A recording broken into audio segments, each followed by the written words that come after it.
பரதம் என்பது ஆரம்ப காலத்திலே சிவனிடம் இருந்து ஆண்கள் தான் கற்றுக்கொண்டார்கள், ஆண்கள் தான் இதை ஆடிக்கொண்டிருந்தார்கள். நீண்ட காலமாக ஆண்கள் வசம் இருந்த இந்த பரதக்கலை சமீப காலமாக, அண்மை காலமாக பெண்களுக்கு மாற்றப்பட்டிருக்கிறது.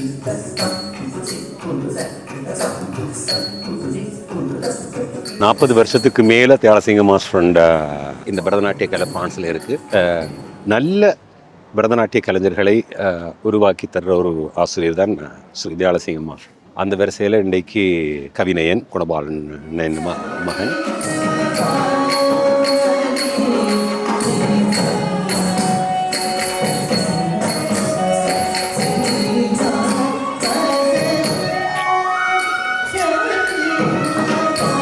கடந்த சில காலங்களாக இந்த அரங்கேற்ற நிகழ்ச்சிகளுக்கு மக்கள் வருகை தருவது என்பது மிக மிக குறைவு. ஆனால் இன்று இந்த அரங்கில் நிகழ்ந்திருக்கின்ற விடயம் என்னவென்றால், அரங்கம் நிறைந்து விட்டது. இந்த அரங்கத்தில் இருக்கக்கூடிய அளவுக்கு மக்கள் வெளியே காத்து நிற்கின்றார்கள். சிறப்பாக இருக்கிறது, பார்க்க அழகாக இருக்கிறது.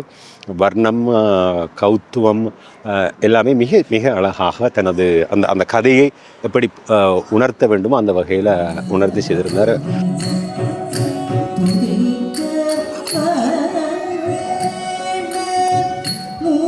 ஒவ்வொரு பாவனைகளும், முத்திரைகளும், அசைவுகளும், நவரச பாவங்களும், கதையை எடுத்துரைக்கின்ற விதமும், அதற்கான தயாரிப்பும் பக்கவாத்தியங்களும் என்று அனைத்துமே அழகு பெற கொலுவாக அமைந்திருக்கின்றது.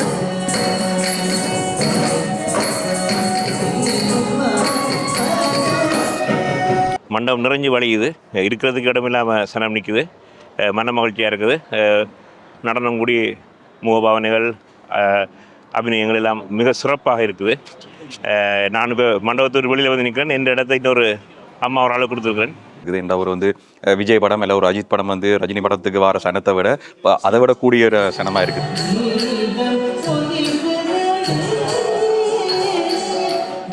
இந்த பரதநாட்டிய நிகழ்வுகள் மேலை தேயங்களில் நடைபெறுவது என்பது ஒரு சாதாரணமான சம்பவம் தான்.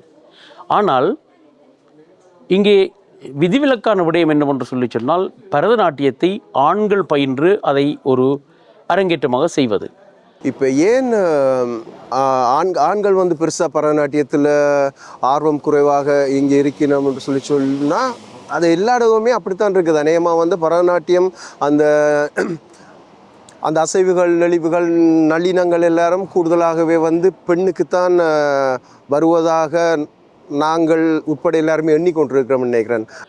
இன்னமும் சொல்லப்போவதானால், இந்த பரதநாட்டியம் என்பது பெண்களுக்கான ஒரு கலை என்கின்ற ஒரு ஒரு ஒரு சிந்தனை எங்களது மைண்ட் செட்டுக்குள் ஒட்டி கொண்டு விட்டது.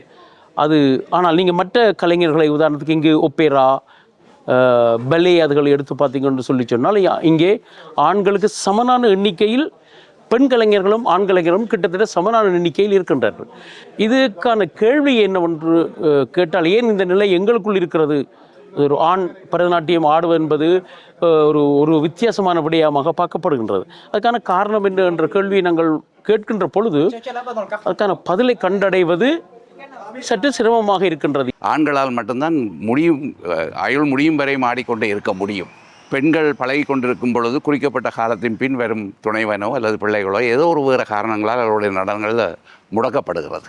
இதுக்கான ஒரு விடையாக எங்களுடைய இந்த ஆண்மையவாதம், இந்த மச்சிஸ்மோன்னு சொல்லுவாங்க, அது காரணமாக இருக்கலாமோன்று எனக்கு ஒரு சந்தேகம் இருக்குது. என்னென்னு சொல்லி சொன்னால், பெண்ணுடல்ன்றது ஒரு என்ன சொல்கிறது, ஒரு அசையக்கூடிய அவயவங்கள் ஒரு கவர்ச்சிக்குரிய ஒரு பொருளாக இருக்கின்ற பொழுது, அந்த ஆணுடல் அப்படி இல்லாதபடியால் இப்படி ஒரு நிலைமையாக இருக்கிறதோ என்ற ஒரு சந்தேகம் இருக்கின்றது. ஆனால் இந்த கேள்விக்கு உண்மையை சொல்ல போனால் என்னிடம் ஒரு தெளிவான பதில் இல்லை. நான் என்னுடைய மகனுக்கு பழக்கிய காலத்திலே நான் நினைச்சது, என்னுடைய மகன் தட்டித்தவறி டிஸ்கோவுக்கு சென்றால் கூட அங்கே அவனுடைய கால் எங்களுடைய கலை கலாச்சாரத்தை எண்ணிக்கொண்டு தாளம் போடும் என்று நினைத்தது உண்டு. இந்த பிள்ளைகள் அரங்கேற்றம் அன்று நினைப்பது என்னென்றால் இன்றையோட முடிஞ்சு போச்சு. இதுதான் ஆரம்பம். ஸ்ரீ தயாளசிங்கம் அவர்கள் கடந்த 40 ஆண்டுகளாக பிரான்ஸ் நாட்டிலே தன்னுடைய பரதக்கலை பணியை மிக உன்னதமாக மேற்கொண்டு வருகின்ற ஒருவர். அவருடைய 2வது ஆண் பரதநாட்டிய கலைஞர். இதை அழுத்தம் திருத்தமாக ஏன் சொல்கின்றேன் என்றால் 24வது அரங்கேற்றம் நடைபெற்றுக் கொண்டிருக்கின்றது. 22 பேரும் பெண்கள், 2 பேர் தான் ஆண்கள். ஒருவர் கௌதம் தயாநிதி அவர்கள், அடுத்தவர் கவிநயன் குணபாலன் அவர்கள்.